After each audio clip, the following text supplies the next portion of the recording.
referoja qëndrimin e ministrisë për sa i përket kësaj situate deri në këtë ditë. Së pari, normalisht është e rëndësishme të theksojmë faktin që aeroporti ndërkombëtar i Vlorës është një prej projekteve infrastrukturore më të rëndësishme të dekadës së fundit në Shqipëri. Ka një pistë 3.2 km dhe me një kapacitet fillestar prej 2 milion pasagjerësh në vit dhe një pozicion unik në hyrje të Rivierës shqiptare. Aeroporti i Vlorës përfaqëson pikë kritike të sovranitetit dhe sigurisë kombëtare, objekt ndaj të cilit shteti ushtron kompetenca të plota, mbikëqyrëse dhe rregullatore. Mos operimi ose bllokimi i tij nuk është thjesht çështje biznesi privat. Është çështje e interesit publik dhe shtetëror. Operimi i plotë i aeroportit të Vlorës do të mundsojë lidhje direkte me tregjet europiane dhe rajonale, zgjatje të sezonit turistik dhe rritje të fluksit të vizitorëve dhe lehtësim të investimeve të huaja në infrastrukturën bregdetare.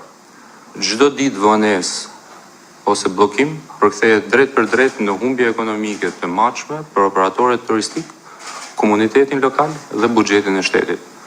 Pamundësia për të ofruar infrastrukturë ajrore funksionale në jug të vendit dëmton reputacionin kombëtar dhe dërgon mesazhe negative tek investitorët e mundshëm. Shqipëria nuk mund të paraqitet jo serioze para partnerëve të saj për shkak të mosmarrëveshjeve private mes aksionarëve. Shteti shqiptar, në bazë të kornizës kushtetuese dhe ligjore, është i detyruar dhe plotësisht i angazhuar të garantojë funksionimin e infrastrukturave të rëndësisë së veçantë.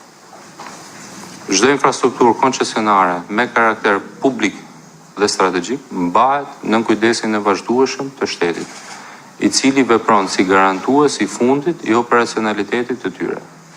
Ministria e Infrastrukturës dhe Energjisë ka ndjekur çdo fazë të procesit të ndërtimit të aeroportit të Vlorës, me vëmendje të plotë dhe rigorozitet institucional. Ministria ka siguruar që gjitha proceset të jenë në përputhje me detyrimet kontraktore, kushtet e koncesionit dhe kuadrin ligjor shqiptar dhe ndërkombëtar. Të drejtat dhe detyrimet e gjitha palëve janë respektuar në mënyrë të plotë nga Ministria e Infrastrukturës dhe Energjisë. Megjithatë, Ministria vëren me shqetësim të thellë se sjellja deri tanishme e palëve zhvilluese, bllokimi fizik i kantierit, konfliktet gjyqësore ndërmjet aksionarëve, shkeljet kontraktore, akuzat penale kanë shkaktuar vonesa kritike dhe dëm reputacional ndaj projektit. Kjo sjellje nuk do të tolerohet dhe shteti do shfrytëzojë gjitha mjetet ligjore në dispozicion për të garantuar respektimin e detyrimeve kontraktore. Konflikti që pëmbengon realizimin e aeroportit të Vlorës duhet të kuptojmë që është në thelb një mosmarrëveshje e pastër, civile dhe kontraktore mes dy palëve private. Kjo mosmarrëveshje ka kaluar në disa faza eskalimi, nga debati brendshëm aksionar, në betejë gjyqësore dhe deri në hapjen e procedurave penale. Është thelbësore të kuptohet që ministria nuk është palë në këtë konflikt dhe nuk ka interes të favorizojë asnjërin palë aksionare. Siç shndron shumë qartë, siç le të themi tregon shumë qartë edhe qëndrimi i mbajtur nga Ministria e Infrastrukturës dhe Energjisë në gjitha proceset gjyqësore të zhvilluara deri tani mes palëve. Dhe këto janë gjitha publike. Shteti shqiptar ka dhënë koncesionin sipas procedurave ligjore, ka mbikëqyrur zbatimin e kontratës dhe ka ndërhyrë vetëm atëherë kur mbrojtja e interesit publik dhe të drejtës kontraktore e ka kërkuar. Konflikti aktual mes dy subjekteve tregtare në asnjë rast nuk do të tolerohet që të sjellë pasojat e tij mbi shtetin, ekonominë dhe qytetarët. Pozicioni i qartë i Ministrisë së Infrastrukturës dhe Energjisë është si vijon. Pavarësisht natyrës private të mosmarrëveshjes, asnjë nuk ka të drejtë të mbajë peng një infrastrukturë me rëndësi kombëtare. Zgjidhja e konfliktit është detyrë e palëve dhe gjykatave kompetente, por subjektet duhet të jenë të qartë që asnjë mosmarrëveshje mes tyre nuk përbën shkak për mos zbatimin e detyrimeve kontraktore dhe garantimin e operacionalitetit të aeroportit, që janë detyrime të shoqërisë, të cilat aktualisht janë të papërmbushura.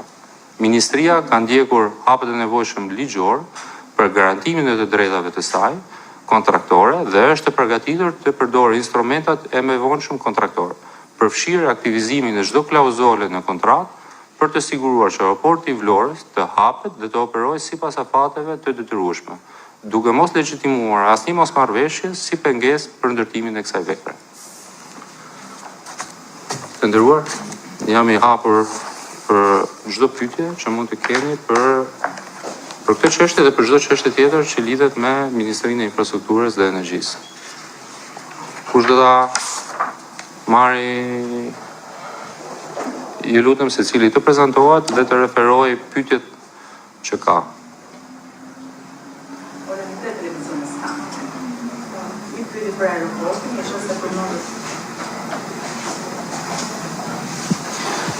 Ola Mitre, televizioni Skan. Një pyetje për aeroportin, çështjen për të cilën ju sapo